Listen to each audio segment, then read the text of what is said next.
ملک او د خپلې علاقې د غریب د هغې د لږې لږ احساس هم وکړه.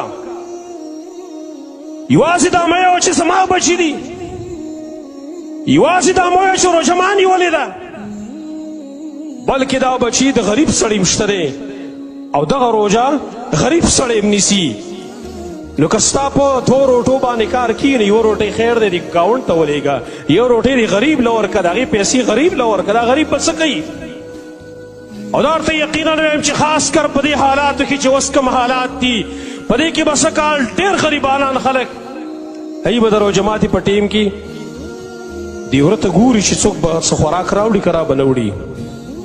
ماله به څوک پیسې راکړي چې زه پې خپلو بچو له څه رزق وغیره والم کوه به نه لمه. او حالات خو ستاسو مخې ته دغه دي.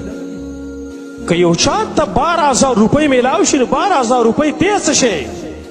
یو طرف ته خو 12,000 روپۍ میلاو شي د حکومت د طرف نه، خو بل طرف ته خو سودا ته هم وګوره چې هغه د اسمان سره خبرې کوي. دی به کوي څه په هغې کې؟ زه د کم غریب خبره وکم، زه د هغه غریب خبره وکم چې کوم 6 ورځې او 8 ورځې په دې بوزه کې د رمضان نه غیر دا په کور کې 6 او 7 ورځې پخلی نه دی شوی. که زه د هغه غریبې خبره وکمه چې هغوی خپل ماشومان د هغوی د منولو دپاره ایلنې په کټوۍ کې خوټ کوي او د ایلنې سابه هغې نه پخوي، که زه د هغه غریب خبره وکمه سوشل میډیا باندې به تاسو کتلي وي، د هغه غریبې ښځې خبره زه وکمه چې دا ماشومان ناست دي او د هغې ماشومه جینۍ چې تقریبا د 9 سال یا د 10 سال ماشومه ده، هغه وایي زه به د هلکانو جامې واغوندم، زه به په هوټل کې کار کوم چې د خپل مور له او د خپلو وړو بچو دپاره زه رزق پیدا کړم. زه د کم غریب خبره وکمه. او نن زموږ خلکو ټول ځان نانګاره کړی دی.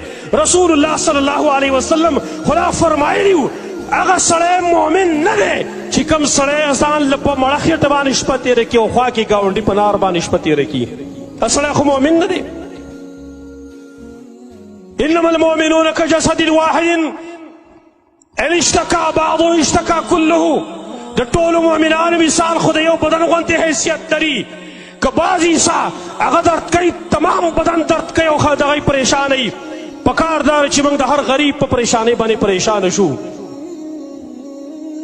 نبی صلی الله علیه وسلم دا هم فرمایلي وو که نن ته غریب لا څه ورکړي نو رسول الله صلی الله علیه وسلم دا فرمایلی دي من فطر صائما فله مثل اجره.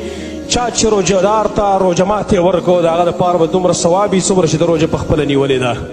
دا مه وایه چې ما صرف خوراک څښاک ورکړو بس ختمه شوه. نه، که تا 10 کسانو له روژه ماتې واخیستو نو تا ته د 11 روژو ثواب میلاویږي، یو د خپلې روژې او 10 ته د نورو خلکو د روژو. دومره فایده. نن راشي زما وروڼو دا مال زموږ سراسر یې دې نه فایده والی، دا مال ختمېدو واله دی، دا ژوند ختمېدو واله دی. نن چې کوم وبا په دې ملک کې راغلی په ټوله دنیا کې راغلی ده، ډېر مالداره خلک د یې مالونه واخیسته او تش لاس یې ولېږل. نن راشئ دغه مال یې مخکې نه یې ولېږئ، موږ پسې وروسته روان یو. نو انشاءالله تعالی فایدې به ډېرې میلاو شي. نو د غریبانو خصوصا اهتمام په دې کې وکوئ.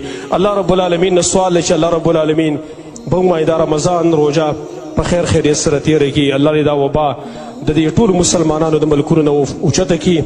الله رب العالمین زمونږ مساجد زمونږ مدارس د دې وبا د وجې نه بند دي، د دې وبا د وجې نه موږ د ډېر خیر نه محرومه شو. موږ ګناهګار یو، خطاکار یو، سیاکار یو. یا الله تا ته موږ توبه وباسو او یا الله د دې رمضان په وجه باندې موږ نه دا وبا د مسلمانانو د دا وبا دا ختمه که. الله رب العالمین زموږ نه راضي شي. اقول قولي هذا واستغفر الله لي ولكم ولسائر المسلمين.